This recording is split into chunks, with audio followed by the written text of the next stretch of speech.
You are still keeping it locked here on your Feel Good Breakfast Show on S3. It's time to talk about our ankles. Now, given that your ankles are hard at work from the moment you take your feet each morning, it's no wonder why sprained ankles are among the most common injuries. Now, while there are varying degrees of sprains, any injury to the ligaments in your ankle leaves you more susceptible to instability and re-injury in the future.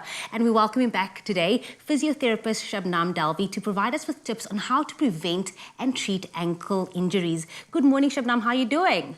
Good morning. Well, thanks. And yourself? I'm good. You know, so funny that we're speaking about this. I have one friend that every single weekend we go out in the mountain, we're on a hike. He always comes back with a sprained ankle or a broken ankle. So maybe you can help him. What are some of the most common ankle injuries? And maybe talk us through some of the common causes as well.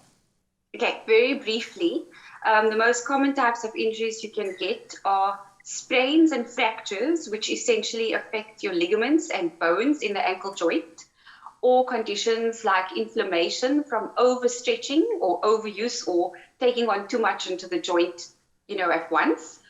Also, if you have micro tears from trauma, it can lead to smaller tears, lead to bigger ones, or eventually to a complete rupture where the ligament actually comes off. Strains, on the other hand, affect muscles and tendons, and those can also occur due to overuse or trauma, or even sudden force, like an unexpected movement to the ankle joint.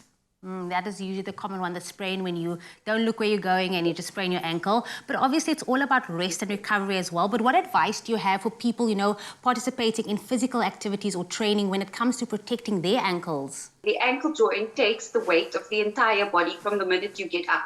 So in my opinion, appropriate footwear is the most important choice that you can make for either a long day of being on your feet or social activities like your friends' involvement in hiking. And many of us have been out and about since our lockdown, we've taken to nature.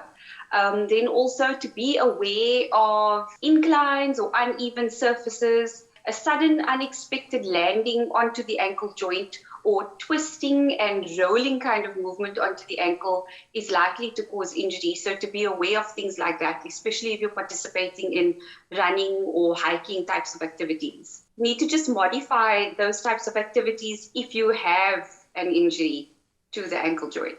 For some reason, my ankles are suddenly starting to pain just speaking about it. But what is the best way to prevent further ankle injuries?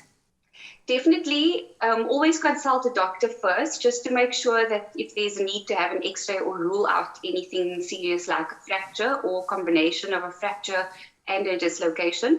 Hopefully, if it's not something like that, you could consult a physiotherapist or biokineticist regarding specific individual-based exercise program or training, because certain ligaments or muscles would either be at risk or weaker or stronger or used more or less than others. So they can give you good guidance into a rehab and exercise program to specifically work on areas that need strengthening, so that you don't have to actually stop your activities such as hiking or walking or running. And some people who actually work on their feet and have no choice but to be weight bearing through those joints.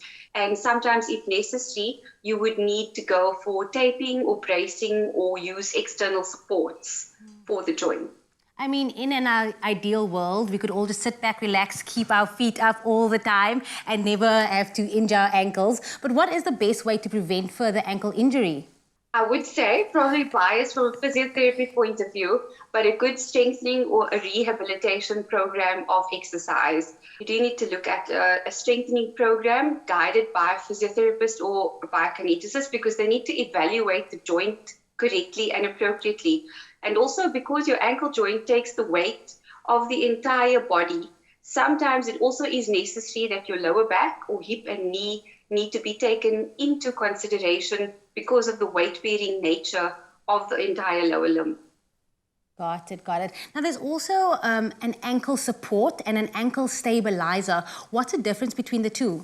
Essentially, an ankle support, if we could loosely call it a soft support, it's for a milder type of injury to the joint, and it helps more preventative, as you've asked about what you can do to prevent injury or further injury to an already injured joint. So that would help you prevent further injury.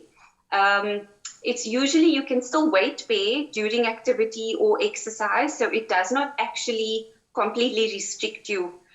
Whereas a stabilizer, on the other hand, we could consider to be a rigid support.